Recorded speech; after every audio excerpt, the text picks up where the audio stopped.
Welcome to C Word, the Conservators podcast. Today we're talking about salvage. I'm Jen Mathiasen, an objects conservator based in South Yorkshire. I'm Kloe Rumsey, an objects conservator based in Greater Manchester. And I'm Christina Rizek, an objects conservator based in Cambridgeshire. Do we have any news, anyone? I have a piece of news that Icon recently has announced their new contemporary art network, which is particularly interesting for everyone with very mixed collections and fairly new objects coming in. All of those modern materials and problems that we haven't anticipated. So that's very exciting. And I have a piece of news. There was an iConnect special recently. There's a draft ISO standard for emergency preparedness and response that's just been drafted. They are now asking for comments. You can email them and ask for a special comments template. They'll only take comments on these drafts in certain formats. But basically you have until the 28th of July to get your comments in if you want to have an input into the new emergency preparedness and response standard. Great. Yeah, so that's oddly topical. Right, so today we're talking about salvage. And first of all, around the table, does anyone have any salvage experience in terms of after a disaster of any scale, even a small one? I have a couple of, oh no, it's all wet in here examples. Yeah. One with a store area that thankfully wasn't very used and everything was off the ground, more or less, where in an old archway, of course, and heavy rain starts just, peeing through the walls as it does. And when we found it, it wasn't so much an emergency, but it was, an extensive flood, pretty much. And it was, we didn't really have appropriate equipment in the area that it was, so it was quite difficult to mop it all up. And, once you've started mopping and you've emptied 2 buckets already and there's no visible difference at all, it's quite soul-destroying. But we did the setting up dehumidifiers thing and, emptying those regularly and everything, and it was fine. And nothing was damaged, so that was great. The second example is one of those, temporary gallery spaces, and of course the loo upstairs has leaked, and no, of course it's over all of these cases, and you've got a call at like 7:30 on a Sunday morning, like, can you come in and mop all this, poo water up, please? Oh, good. And that's some health and safety concerns. Yeah, right exactly. But, we kept everything all, gloved up and clean and everything. And that was mainly fine. The top of the cases hadn't really suffered at all. The problem was that the leak had happened just next to the cases from the ceiling. And then because of the slope of the floor, run underneath all the cases, which were not easy to move, and had they been easy to move, were full of objects. Yeah. So, you'd either have to try and take everything out of the cases, which were not easy to open in themselves, and dry the floor completely, or, put bits of cloth and stuff underneath and try and do it that way. But it was fine as well, and we just checked it every so often. Yeah. Anyway, that's not very exciting. It's more like, oh, no, it's gross. Yeah, well, these things are often gross. Christina, how about you? More floods. Yeah. Is the first thing that comes to mind. And a couple within the space of a couple of years in the same institution, in the same storage area, caused by the same drain getting blocked, rather disappointingly. But the first time, there was some boxes of papers that had been left on the floor that were damaged, and we sent them to the institution I was working at, had a contract with Harwell Document Recovery Services. Oh, yes. So we were able to send them off to them and just let them deal with it. And then the insurance people and loss adjusters and so on all kind of fought it out about who was going to pay for it. But the second time, because of this, we'd actually put... we'd had a policy of absolutely nothing on the floors, and we'd also put lots of things up on pallets and battens of wood and that kind of thing. So, and luckily the flood when it happened was only about 3 or 4 inches of water, so the pallets were sufficient to keep everything off the floor. So there was actually pretty much no damage the second time. And we were able to concentrate more on kind of getting everything dried out and borrowing dehumidifiers to kind of get the local humidity down and that kind of thing. Excellent. Great. Thinking about it, and I don't know, this quite counts as disaster recovery and salvage and so on, but I was thinking about, I've been in a couple of institutions that should possibly remain nameless when there have been quite big accidents with objects. Interesting. Actually, resulting in damage to objects, and in one case, nearly quite catastrophic injury to someone involved in this. Because wow. It sort of strikes me, we don't normally kind of count that in terms of we don't normally count that as disaster in the same way. No, but actually right. it was pretty disastrous, and we had to think on our feet and sort of think, well, okay, how do we get back from this? We need to make sure we're kind of photographing the area so we can work out, how to recover this. I can think of at least 2 and possibly 3 cases of this happening, and every time it was associated with installation for an exhibition. Oh, no. So you can make of that what you like. Because that's a time when people are moving objects around. Often you've got several teams of people moving objects around. Sometimes people can be a bit stressed. Yeah, and you don't always coordinate that moving very well, and things like people haven't always checked that the glass shelves in the new showcase have been secured properly before putting objects on, and so you get all the shelves dropping through the... Yeah. Or in another case, it was people trying to move a very big object but not planning it properly. Yeah. And the object then kind of toppled over, and luckily didn't hurt the person who was underneath it when it fell. But so I'm thinking that was actually pretty disastrous. That's possibly more disastrous than the floods I've encountered. You'd need to take the same sort of measures and the same kind of recovery process as salvage as you would consider traditional salvage to be. Well, yeah, so you do, and the recovery from that kind of incident, I think, is more successful if you're better able to sort of salvage it, if your salvage response is better. So, not having people going, oh my god, and scurrying around and clearing everything up and so on, but actually clearing the area, getting the conservators in, making sure that things are photographed and documented and so on before you touch anything, and then planning how you're going to recover the bits of object, how you're going to document it, all that kind of thing. Yeah, no, that's a really good point, actually. 'Cause, we don't really consider that. Like other emergencies, especially not perhaps involving colleagues. Yeah. No, I think you're onto something there with the way we think about. I think it's a good way to start thinking about it, isn't it? Because it could really change how we deal with the less external factor disastrous happenings in museums. Yeah. Personally, I've been involved with minor floods and that sort of thing. Mostly it's been from above. It hasn't often been a case of something flooding from the bottom up. It's been things coming through a leak in the ceiling, and it's a big leak and it's pouring down and there are books underneath, that sort of thing, right?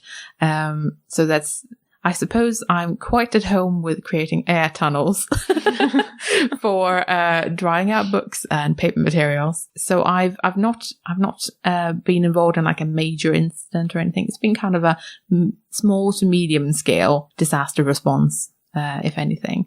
Disaster response always makes it sound like it's huge, like, the entire building is about to collapse on your head or something, and it's not quite that bad.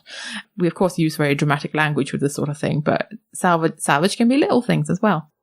Another thing that we don't always include in disasters and so on is pest infestations, and sort of on a massive scale. Oh, that's true. But in another institution I worked in, the previous conservator, luckily not me, had discovered that they'd had lots of things in storage quite long term, and when they went to look at them, there was a massive moth infestation. And they're kind of like you open a box and 1,000 moths fly out everywhere, Jesus. And then you're kind of struggling to put the lid back on before they just kind of get everywhere, kind of thing. But recovery from that involved freezing absolutely everything that could be frozen. And even when I started working there, and it was a few years after this, things that couldn't be frozen were still wrapped in plastic and quarantined and so on.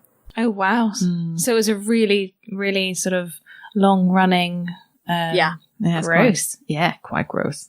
So we've not talked about fires.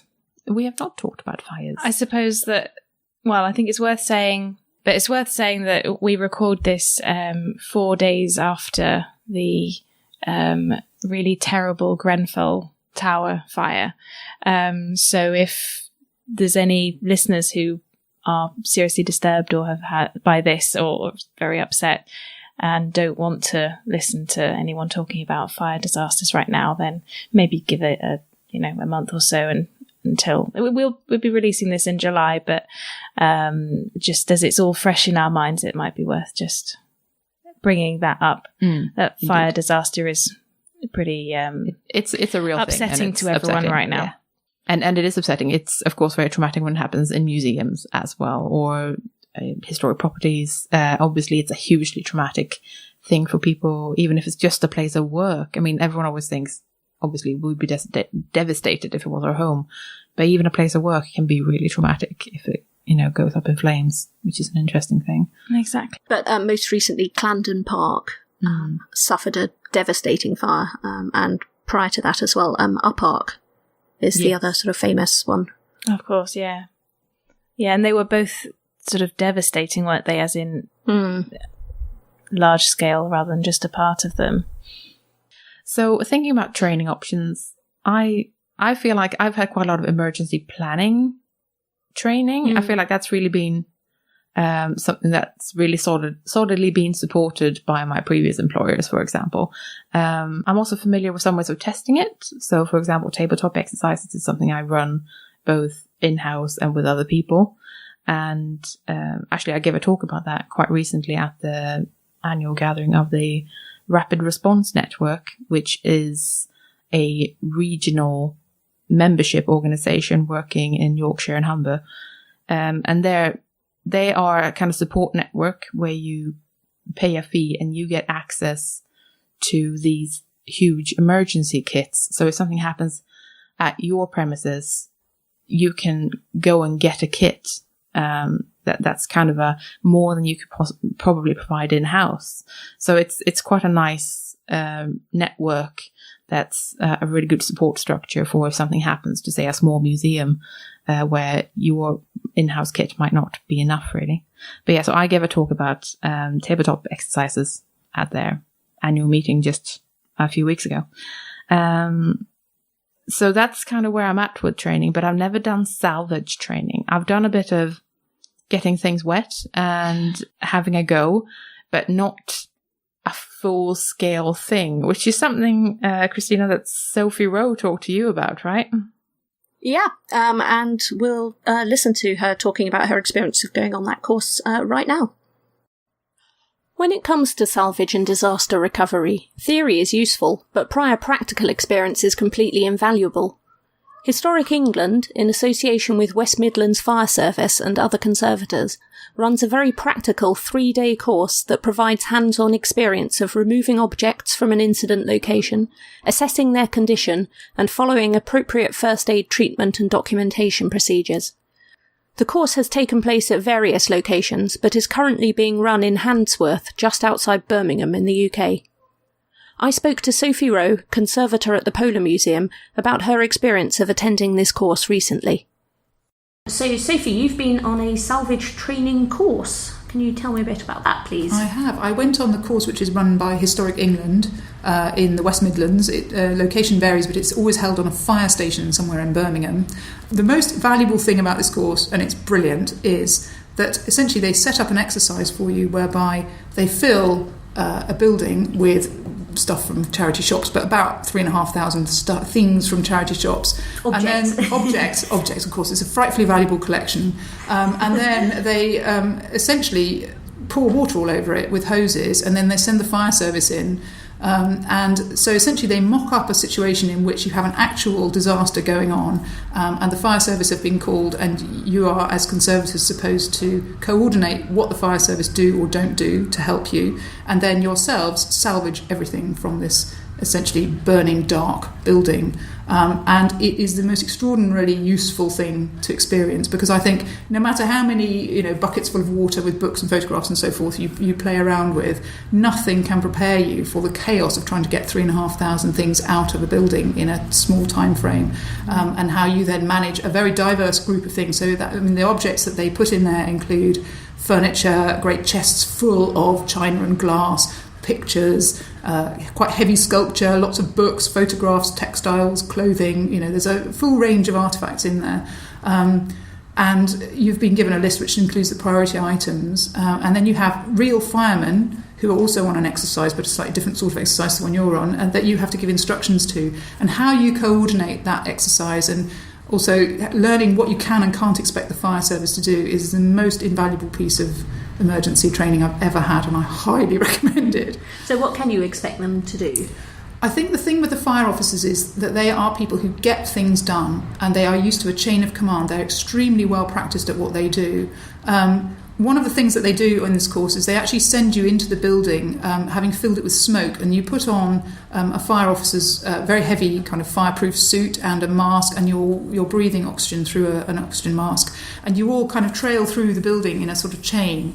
And I think and you've not been into this building before, and obviously there's no suggestion you would ever have to go into a burning historic property in this kind of situation and for yourself and rescue things, but it gives you a tremendous appreciation of what the firemen have to contend with. So when you tell them, I want you to go in there and I want you to rescue the third Rembrandt on the wall from the left, if you've been into a smoke-filled room and you've got a tiny visor and you've got a bit disorientated, it's just utterly unrealistic to expect them to find things in that way. And I think when you've had that experience and you go back and think about your own collection and how you can make it more rescuable by the firemen. But I think it also teaches you to think quite carefully about what you ask them to do. You can't necessarily expect them to handle things appropriately unless you've given them very clear instructions. And I think the whole other issue is about chain of command and making sure that you are giving the information to the right people in that group, and so that the people who need to know have the information that they need to have.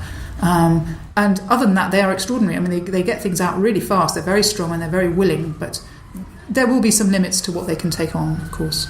I think talking to other people who've done this course, they were surprised by how quickly the firemen were able to salvage things from the building, and then they found that they were unprepared to deal with this kind of torrent of stuff being rescued. Yes, and I think one of the things that breaks down really quickly is the documentation. So, one of the things that you are supposed to think about, of course, is where things come from and where are they going to, and kind of tracking the movement of items. And you very quickly reach a point where it's all coming out in a great wash and you haven't got time, especially if the weather's bad. By the way, my top tip is they run this course 4 times a year, and try not to go in February because you all get wet.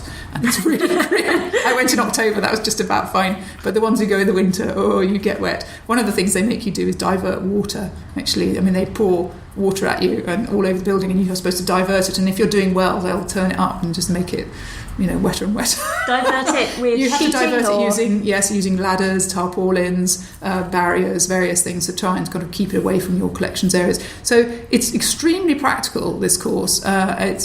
I don't want to say it's not for the faint-hearted, but I think it's really helpful for getting you into that spirit of siege that you would probably be in if you had a situation like this in your collection. What I would also say is it is very much the value of it is for salvage. I think it's, in terms of your emergency planning and your structures, it's really worth having thought about that in quite a lot of detail before you get there, so that you can get the most out of the course. If you go with not an idea about it, this isn't the one for you. This is the one for you. If you've thought a bit about how you might approach an emergency, how you might use your people, then it will really help you to think about whether that's really the best way and give you some very practical experience in managing a situation.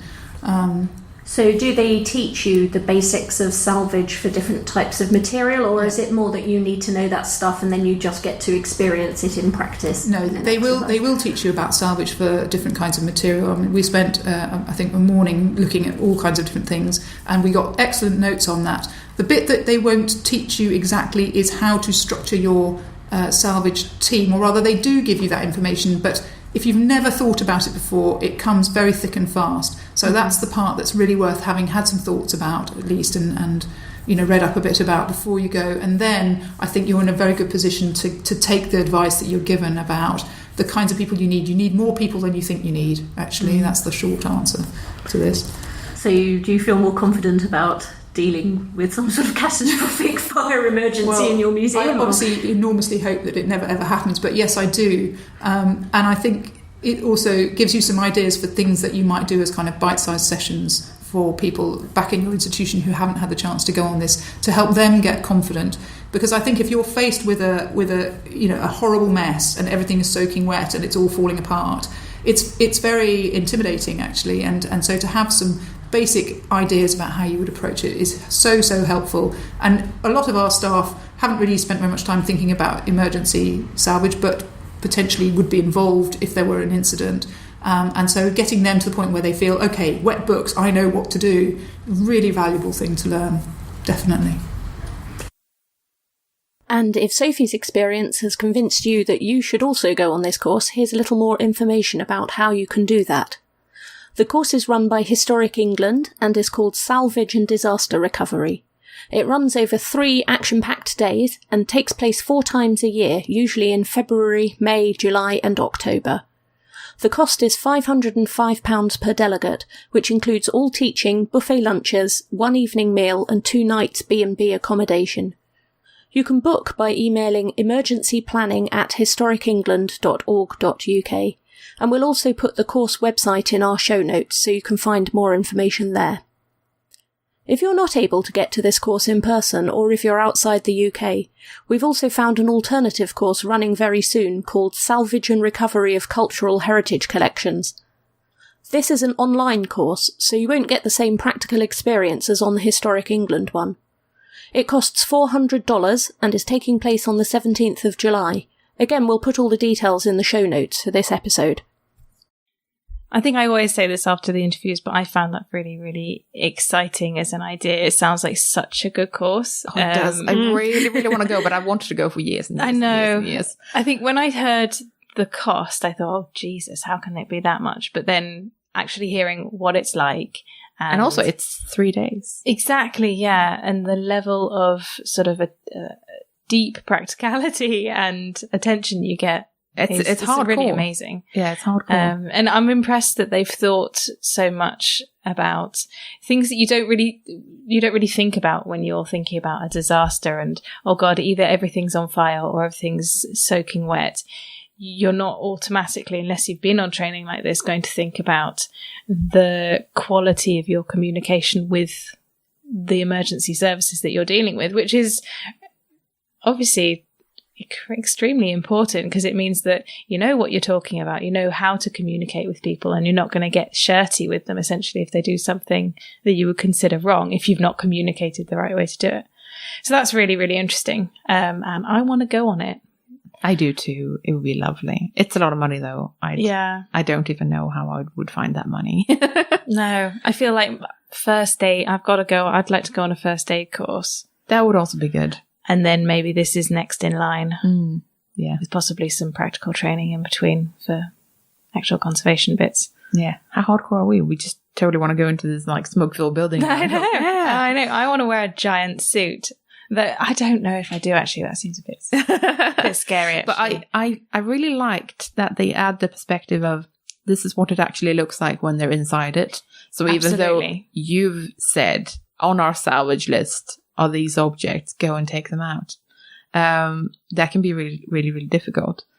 Now, this is something, okay, so we've tried to implement this in our emergency planning where I work now, is that we've tried to have the emergency services come over and we've talked them through the salvage list, for example. So we've gone, well, these are the things that will be our priority to save, if at all possible. And they can then give their opinions, such as, oh, well, we might try to put a fire blanket over that because it's too big. We wouldn't get it out. Yeah. Or that's too heavy. We'll put a fire blanket over it. And, or we would try to save that room. We would try to block it off somehow, if that was an option. It's really useful to have those conversations.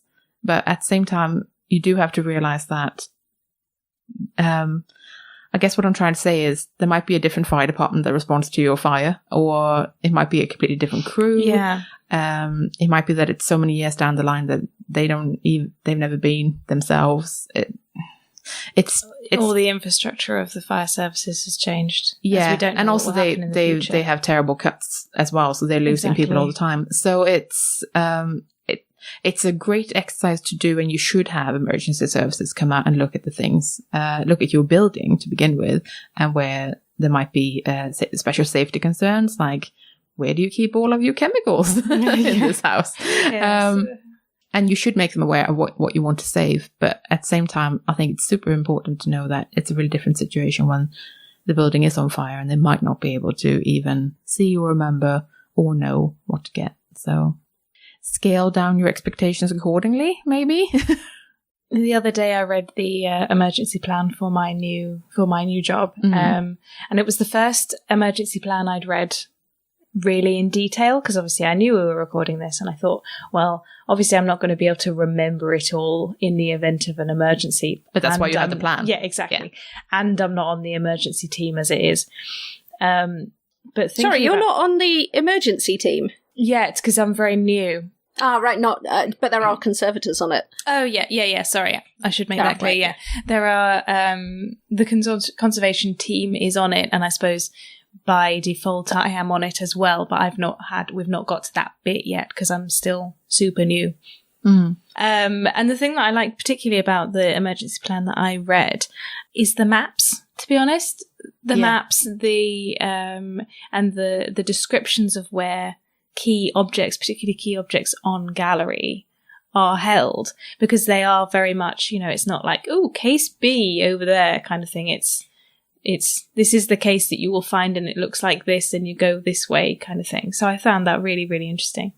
Plus I like building plans. So that was really cool. Excellent. Yeah, I think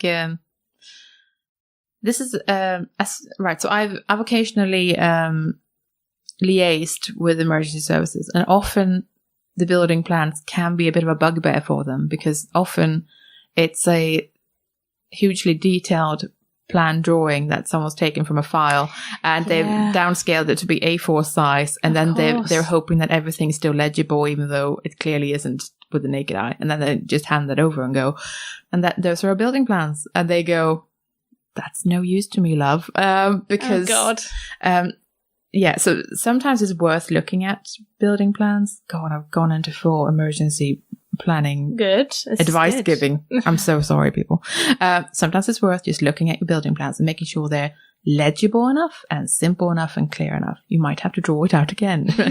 You might not be able to get, the like terrific JPEGs that you have of the really, really, really, really detailed blueprint of the building and just cram it down in size, because it might not be useful to them. But the best way of checking that is talk to your fire department. Talk to firefighters and hand them over a copy of it and say, is this useful to you? Because if it isn't, we need to change it. That's a very good point. I hadn't thought of that. I suppose I was looking at it on a computer screen, so it's much easier exactly. You can zoom in and all that stuff. And you can't do that on a piece of paper. I've learnt a lesson here. Terribly sorry, everyone. That got really boring. But yeah, so I really enjoyed hearing about Sophie's experiences, and I still really want to go. Yeah, it's definitely closer to the top of my development list than it was before. Can be difficult to make that happen with employers, though, because it's quite a lot of money. And actually what they do, they used to say this, I don't know if they still do, they used to say that you should send 2 from your institution, because this is a team effort and it's not good if one person has the knowledge. Yes. Because A, they might take different things away from it, B, they might leave. So it's always a good idea to send 2 people from an institution to have the salvage training together. And then you're laying down £1,000 automatically. Yeah, exactly. So you're looking over £1,000, and that's not including travel and accommodation, I think. And that's quite a lot of money for a lot of people. So it's tricky. On the 23rd of May 2014, a fire broke out in the basement of the Glasgow School of Art. The fire quickly spread, causing widespread damage to the west wing of the Charles Rennie Mackintosh building, and especially to the famed Mackintosh Library. The damage was severe and included books, furniture and historic interiors, as well as student work.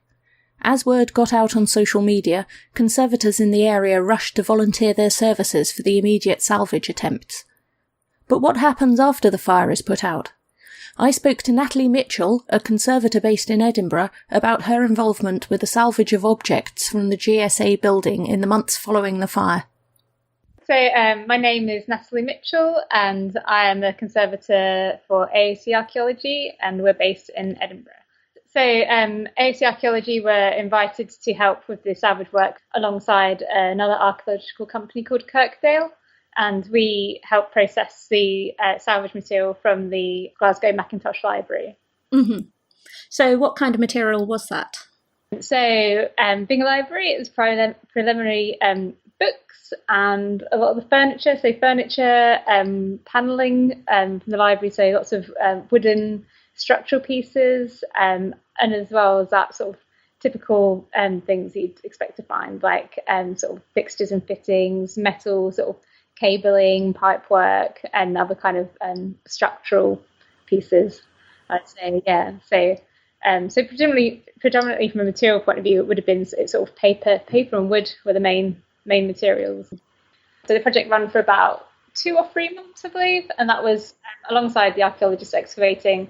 And it was basically the project was to just get all of our work complete, so that at the end of the project, GSA had all of their objects that it had retained packed and ready to sort of go on to the next steps of what they wanted to do, which is kind of basically investigate what they wanted to sort of have restored or sort of use to investigate to go on to the next sort of stage of the project with kind of possibly reproduction and that kind of thing. So our work, our involvement was quite just a really, really intense sort of project to basically facilitate everything that needed to be removed from the library, being removed and recorded and safely packed, and allowing GSA to be able to sort of look through what's being brought out. Because obviously after the fire broke out, sort of it was just such a catastrophic scene that it sort of needed the process of everything being meticulously removed and recorded to find out what was there,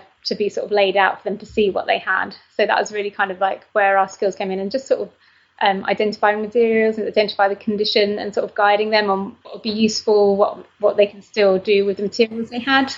Yeah. And the fire itself was pretty devastating. What kind of condition were these things in when you got them? Unfortunately, the fire did affect the side of the Mackintosh building where the library was the most, and so the library was really damaged. The wood was very heavily burnt, so a lot of the pieces had very charred exteriors. Some had sort of some wood remaining in the middle, but a lot of the pieces were either completely burnt, there was nothing left, or just a kind of a charred remain. And similarly, a lot of the paper was very damaged, and what was left was either very, very fire damaged or very, very damaged as a result of being so damp from the fire being put out. So, it's sort of very wet and mouldy, sort of all those sorts of issues you get with things being in damp condition for a while. So the condition was generally poor. Were you able to freeze things or stabilise them temporarily until you got around to treating them?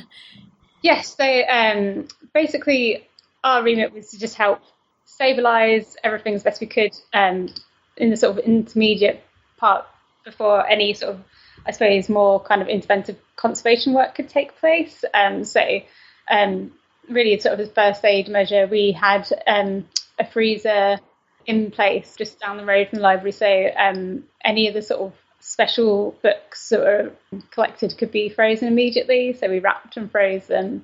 So we had freezing facilities on site, so we could freeze anything, and so obviously we had that from the outset, with this thought in mind that we might find things that would need freezing, just anything that you'd expect to need, sort of first aid for damp material like that. So we had obviously lots of polythene sheeting and that kind of thing. Also, particularly because the books, all the material was having issues with mould because it had been damp for a while, because there was a small period of time between when the fire was extinguished to when we was able to come on site and start working. Obviously, that was plenty of time for things to start going mouldy. So, so we had everything we needed to either work with the objects safely whilst in that condition, or a freezer so that we could freeze them because they're damp, but also because of the mould issue as well. Mm-hmm. At what point did you get called in? Were you involved in the immediate recovery?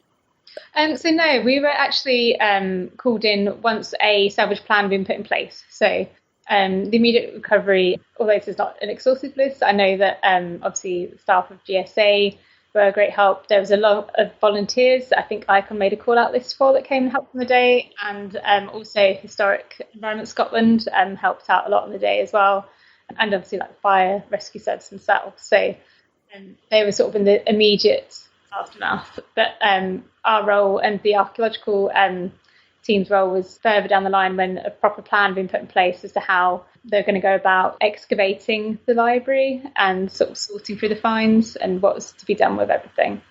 AOC is an archaeology and conservation company. Did you find that having that kind of background in archaeology was useful then when it came to the kind of excavating? Yeah, definitely. So basically, whilst it was actually a company called Kirkdale that did the excavations on this occasion, the principles that were used sort of for the excavation were exactly the same as any excavation on site. So basically the library room was split into grid squares, and everything was excavated to the grid squares. Anything that came out was given a context number, and from that point it was then handed over to the AOC staff, and we basically recorded things as if we were finding finds on a site. So we allocated finds numbers, we recorded them all in spreadsheets, we photographed everything, described, gave a kind of condition recording, and then we was able to sort of then pass on to GSA, the client, sort of what condition things are in, and they was able to make a decision as to kind of what happened to it from that point onwards. Yeah. So how much were you finding you were able to how much difference were you able to make to the objects that were coming to you? You said some of them were in pretty poor condition. Yeah, well, as with any excavation, when we had difficult objects or things that were sort of structurally challenging, we was able to use our conservation skills in assisting the archaeologists in lifting the objects. So similarly, like as you might have on an archaeological site where you might be needing objects block lifting or to do that. We're basically using those skills to help assist in removing objects from the library and sort of using supports and sort of make sure that everything was sort of structurally sound before they was lifted out. And also sort of basically just giving other things sort of structural support. We did a lot of packing of the retained items at the end of the project. And again, it's sort of a similar sort of skill set that we use for packing any objects that we would do, bearing in mind that they was exceptionally fragile. So it was using the most appropriate materials that we could and making sure everything's well supported, and sort of just standard archival procedures in the packing process as well, making sure that everything had box lists and that kind of thing. So it's generally sort of the same skills that we apply to our day-to-day work, but just in a totally different environment. Yeah. Circumstance.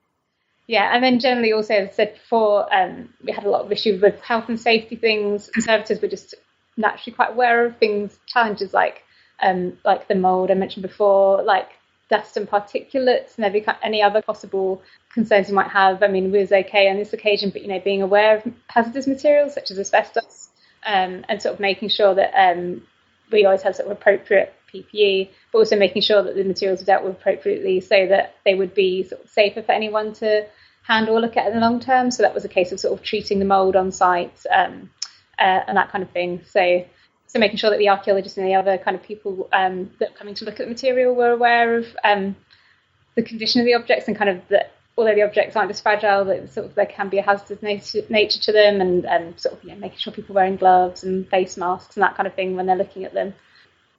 So what did you find the most sort of challenging aspect of this project? I mean, apart from having to get it all done in 2 or 3 months. I think it's just something that's so different. I was sort of able to say now on reflection in hindsight, oh yes, it was just using like the sort of conservation skills that we use in projects at the time when you're kind of facing something that's just like that you've never dealt with before. It really feels like such a challenge, but then once you sort of start to get on with the process and you realise actually you're just kind of using sort of multitasking and using all the skills that you do and using your day-to-day job, I think it's it wasn't quite so scary. I think the main challenges were probably obviously dealing with practical challenges such as access, sort of working with a large team of people. Obviously it's not just the archaeologists we're working with, there's sort of the site contractors, architects, curators, lots of other people that you're dealing with. So just logistically, it's sort of quite challenging in that it's not just a case of getting on with it. There's a lot of sort of things that have to be organised and put in place. Like, for example, just making sure that the library itself is safe and secure for people to go and work in. So that was quite challenging. Sometimes, if the weather's too bad or high winds are up, it can put a stop to work and that kind of thing. So just the day-to-day logistics of making sure that everybody's got something to do and that the workflow is going well. As I said, we was working alongside the archaeological team. So basically, as there's retrieving the finds, we were processing them. Yeah. It's making sure that you have that kind of production line of work to consistently get on with. So just from a kind of logistical point of view, that was quite challenging, and because it was just an unusual setup, sort of just making sure that everything runs smoothly. I think once you'd sort of got used to the material types and the damage, that was not so bad. Sort of once you had all the sort of safety protocols in place and we knew what we were doing, that wasn't quite so challenging. But it was, I suppose, quite an emotional job.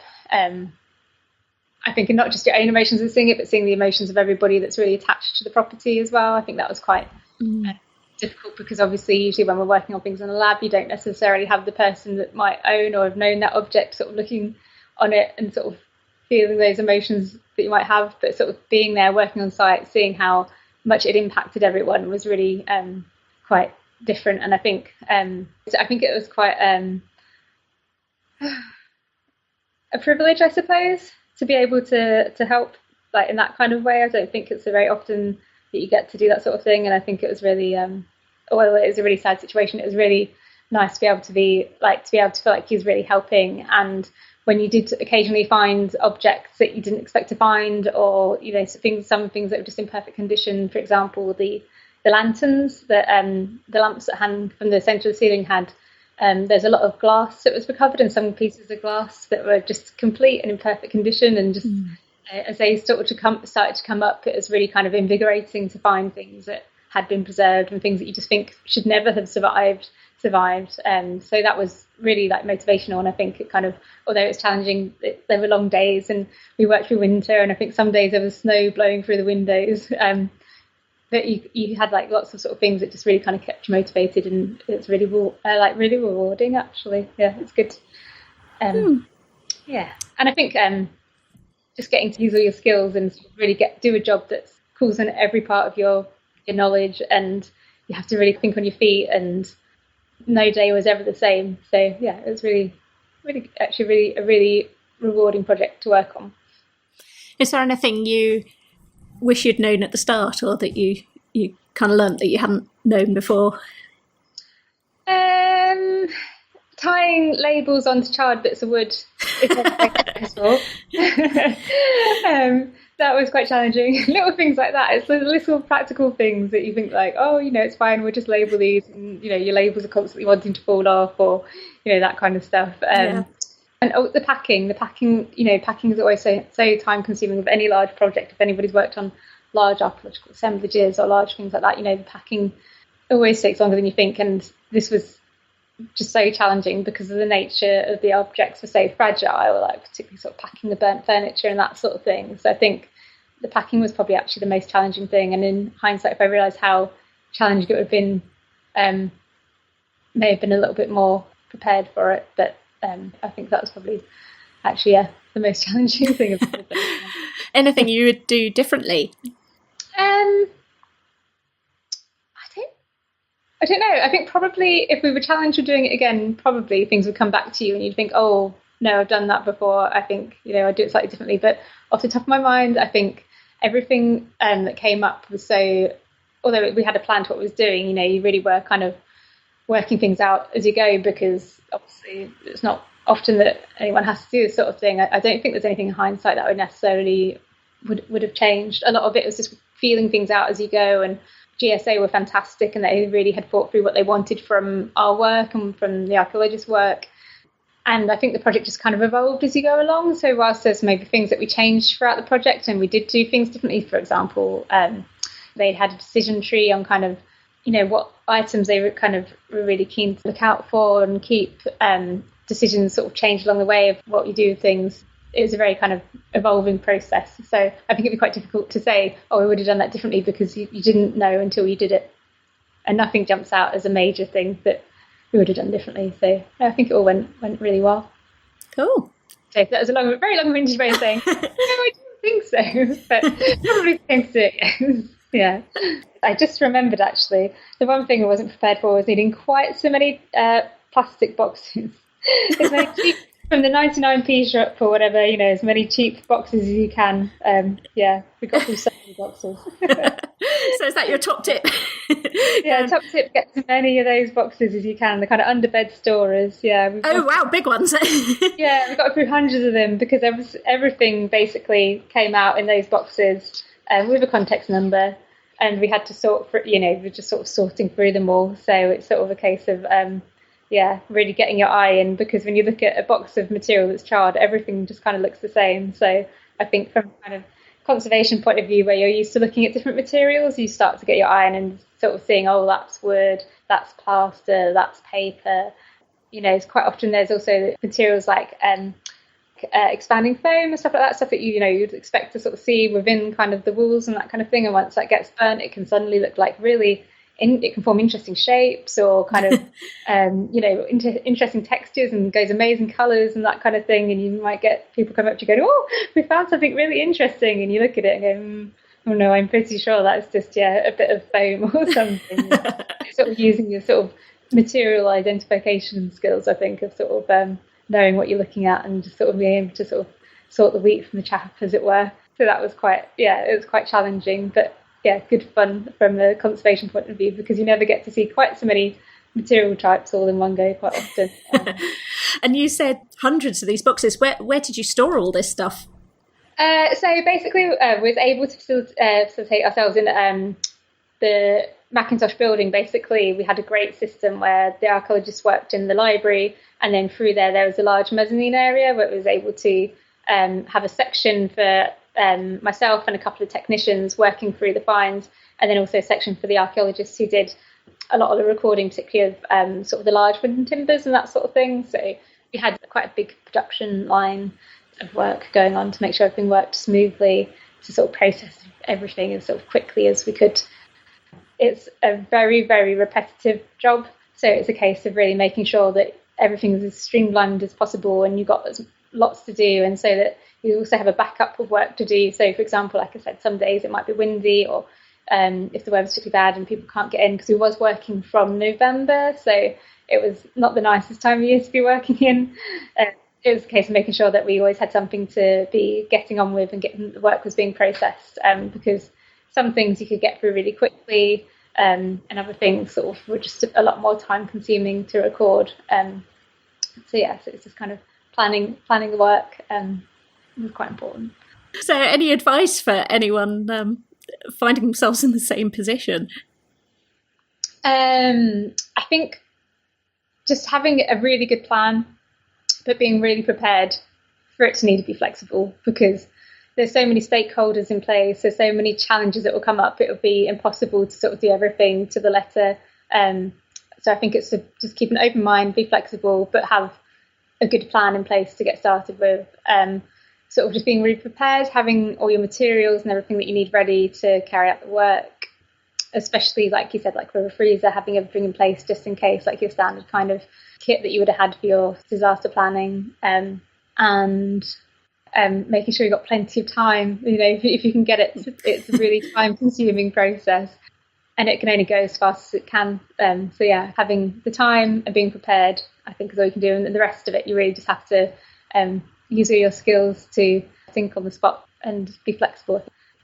Also just people skills, because you're working with so many different people, and there's a lot of emotion, because you have stakeholders that are connected to where the disaster may take place, but you also have people that are contracted in to do quite specific jobs in specific time frames. Like you might have principal contractors looking after the property, and their priorities might be different to your priorities. For example, making sure, everybody's priorities to make sure the building's safe, but they may have other things in their timeline that they need to meet. That so it's a case of just make sure that you have really clear communication, and that you set up these good relationships from the outset, so that everybody can get their jobs done, I think.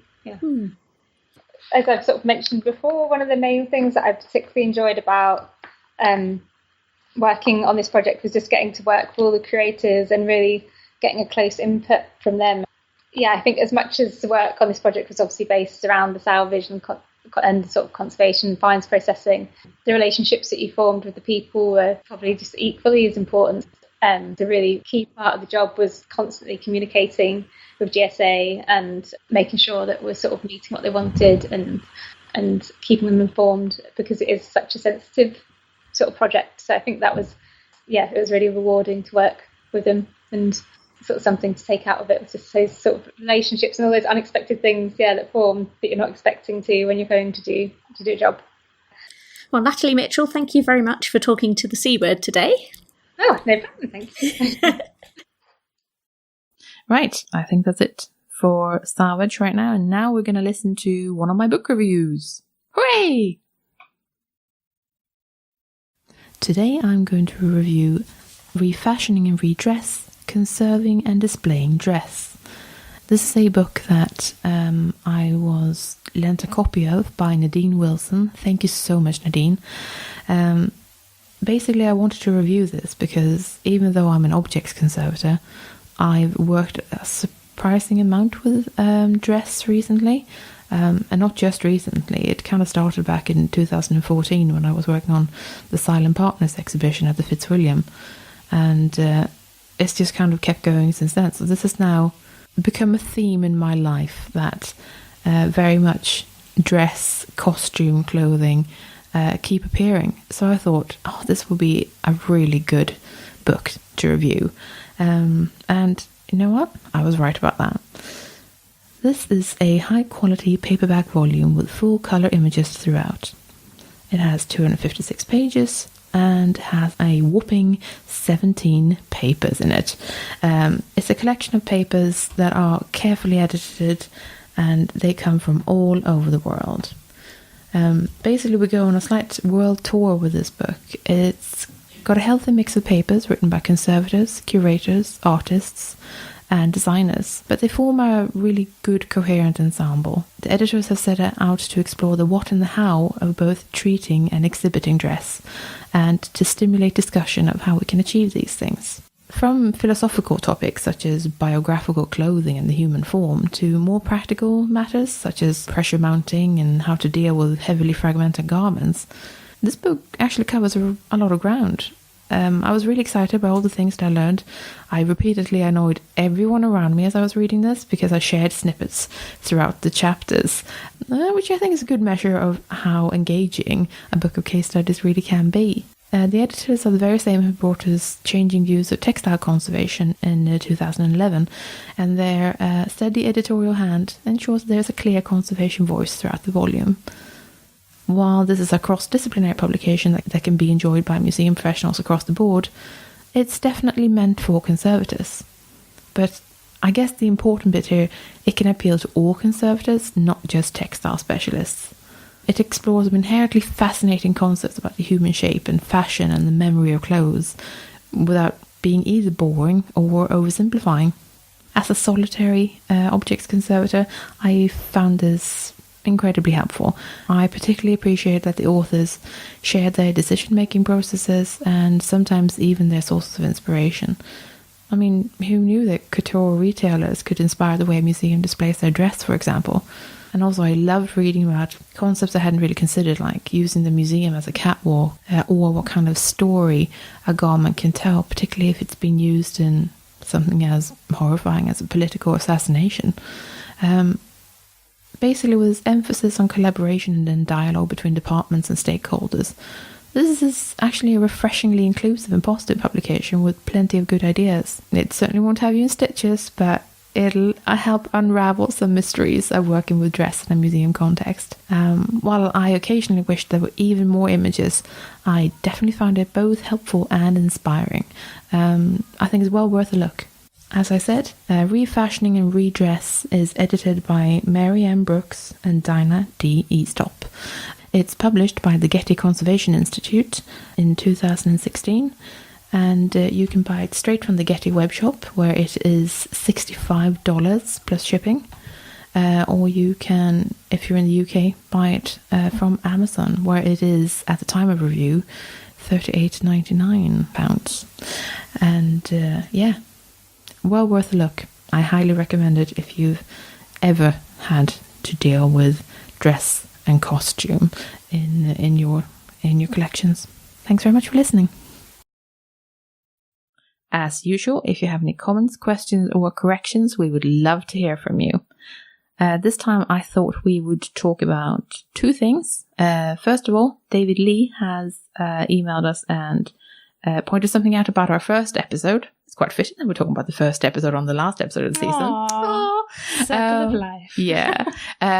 About our demographics episode. And that is that obviously the survey that we're talking about in that episode of conservators, it's not necessarily representative of the profession because it's only been answered by so many people. Obviously, it doesn't represent every conservator because not every conservator responded. Hint, respond to more surveys, conservators. And he said it would be really interesting as well to get more of a detailed breakdown on how the genders split across different subcategories of conservators. Absolutely, yeah. Because he said, I feel like textile conservators are mostly female, and I feel like furniture conservators are mostly male. And he said, I could be wrong about that, but it would be interesting to see how the numbers break down in these different groups. And also the age ranges are the ones which don't really attract any young new conservators. And is that going to be a problem? That sort of thing. Yeah. Absolutely. And I suppose there are areas of conservation, sort of specific specialisms conservation that have developed because they have been inhabited by individuals who were, engineers. So typically, industrial, usually male engineers going into conservation, and they tend to be the people who can rebuild things and make things work again in the science and industrial types of collections. Similarly, we have some very, very new types of conservation fields like time-based media, which I still don't understand what that is. We'll have to talk about that another time because I have been looking into that as well. But also, as referenced in the beginning of the episode, contemporary art as well. Indeed. Is that mainly inhabited by people who are interested in the contemporary arts, and who are they? Are they women, men? Yeah, quite. So there's quite a lot to explore there, and I would love if there was more research done on this. But I think we always need the professional bodies to be on top of this and, help us do the research, I think. Yeah, I think there's only so much we can, I think if we were to put out a survey ourselves, it would be less well taken up than the survey that's already been done. Yeah, quite. And then it would, the selection process would be wildly biased towards people who listen to podcasts. Yes, exactly. Yes. Which is already like a specific age range, etc., etc. But yes, I would love to see more on this, just as I would love to see a survey on emerging professionals and who they are and what their worries are and stuff like that. So yes, but then I love surveys, so I would think that. Now, speaking of surveys, at the same time that we put out our social media survey, Elspeth Jordan also put out a social media survey aimed at conservators, which was hilarious and wonderful timing. And hers had a much better uptake than ours did. She got way more responses than we did. So I thought she very kindly shared her data with us, and I thought we'd just have a really quick chat about basically comparing notes, how her results were different from ours, and how they were similar, etc. So her survey was very similar to ours, although hers had more questions and they did ask slightly different things. She had a similar age range to our respondents. So people were predominantly 25 to 34, 35 to 44, that sort of age range. She also asked if people are emerging conservators, and 44% said yes, they were. That is interesting. Yes. But that still means that more than half said no, they weren't. They were already established conservators, possibly. Or they weren't emerging anyway. They didn't self-identify as emerging. So, yes, that is interesting. But I almost would have expected it to be more emerging conservators than Oh, really? established ones. Yeah, because everyone's trying to get in on it. Everyone's trying to profile raise. I love if it's, I'd like to think that there are loads of established conservators out there picking up social media. That would be ace, because that is the way it should be. But I think there's quite a lot of new people who are trying to get in and I suppose so. So the selection is, they start as students maybe and that sort of thing, because they already do social media as part of their lives, that sort of thing. I mean, in some ways that's, how I got started. I do social media anyway, so I add conservation to it. So I kind of see that as a natural progression. She asked, what kind of conservator are you? That's not something we asked. Most of the respondents were institutional as opposed to private practice. Quite a few were students. I don't think she got any retired ones. She got a few unemployed and a couple of not a conservator. So this is interesting. She also asked what social media platforms people used. And similar to us, there were a lot of Facebook users and Twitter users, but she had way more Instagram users than we did. Instagram was relatively low for us, but Instagram was the second highest. Oh, wow. Amongst hers. So that's really interesting, because I did notice that people on Twitter did say that they were surprised there weren't more Instagram users according to our survey. But that's just because we have a smaller pool of people, so it's less representative. She also included YouTube and Snapchat in hers, which we didn't do. So that was interesting. Loads of people are on YouTube, but I suspect as users rather than content generators. I suspect anyway. Do you use social media to share conservation content? Yes, nearly 87% said that yes, they do, which is so pleasing. Well done, people. Yes. Another question was, do you share current activities or past work on social media? About 50% said both. And another 27-ish% said only current activities. And I thought that was interesting. I think, personally, I try to stay current. But that's possibly because I had different employers before, and I feel like I'm a bit mean if I share something from a previous employer, because I feel like I can't check with them if they're okay with it. Yeah, I suppose it's less, look at this exciting thing that I'm doing now. It's more like, I was amazing a year ago. Yeah, but I also feel like, I guess I feel like it's not really my story to tell anymore if I'm not their conservator anymore. Yeah, that's a good point, yeah. But I would probably feel really different about that if I was in private practice, for example. Yeah, because then you're more sort of, the tooting of your own horn is more, it's you're more, supposed to be doing it in order exactly. to gain more. Yeah, exactly. Yeah, it's interesting. When you share conservation content, what kind of account do you use? So this is similar to what we did. About half of the respondents used a personal account. Some people had both personal and institutional. And again, some people just used an institutional one. Who is the intended audience for your conservation social media content? This is an interesting... We didn't really ask that, really. Most people said general public. Although, 32% said other. Please specify. And I don't know what those other things are. So I'm so curious. Intriguing. Who is that then? Or is it just that it's a mix of them? Maybe it wasn't a multi-selection thing.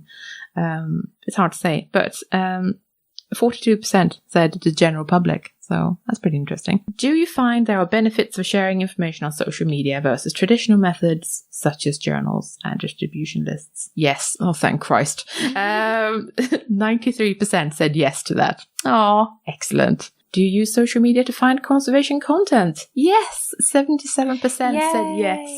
That makes me happy as well. Have you implemented knowledge found on social media in your practice?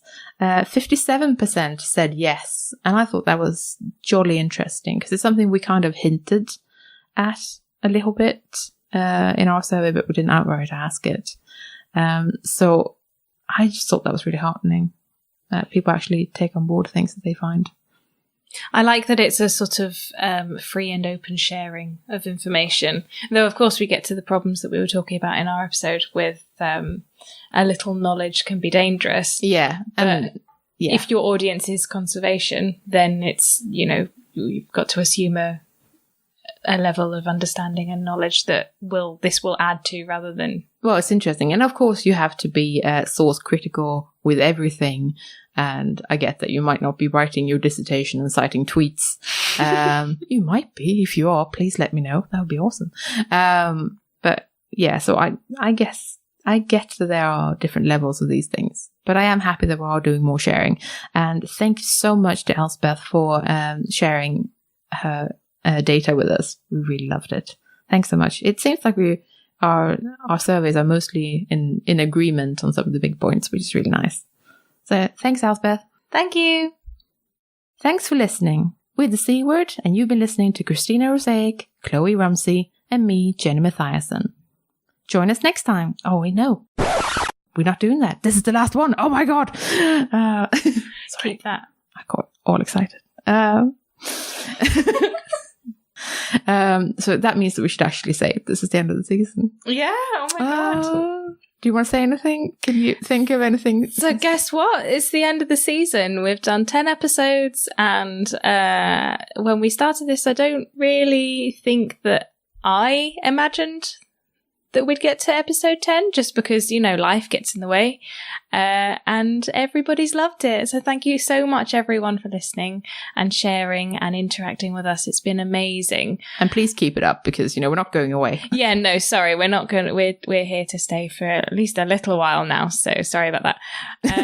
We will be starting to record season 2 later this year. So we're looking forward to that. But from us for now, it is goodbye for a few weeks. Mm-hmm. And we've loved it. We are still completely open to ideas for episodes, people who want to be interviewed, that would be especially welcome, and people who want to review stuff and so on. So do also get in touch if you'd like to get involved. Absolutely. That would be lovely. But yes, please do get in touch. Also get in touch if you have something of yours that you would like us to review. That can be books or equipment or materials or anything. Apps. Yeah. They're good. Let us know. We're always up for suggestions for reviews. See you in season 2, everyone. Yeah. Bye. Have a nice summer. Yeah. Enjoy it. Patreon shout out. Welcome to Jessica, who's our latest patron. If you'd like to join us on Patreon, you can go to patreon.com/thecword and join us for more awesome stuff.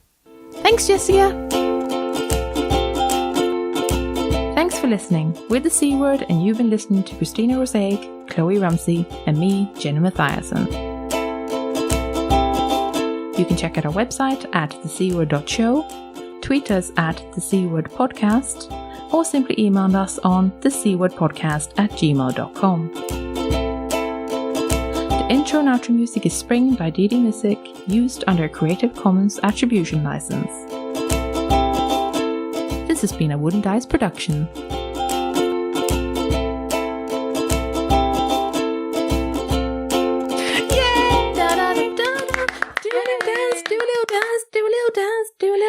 Okay.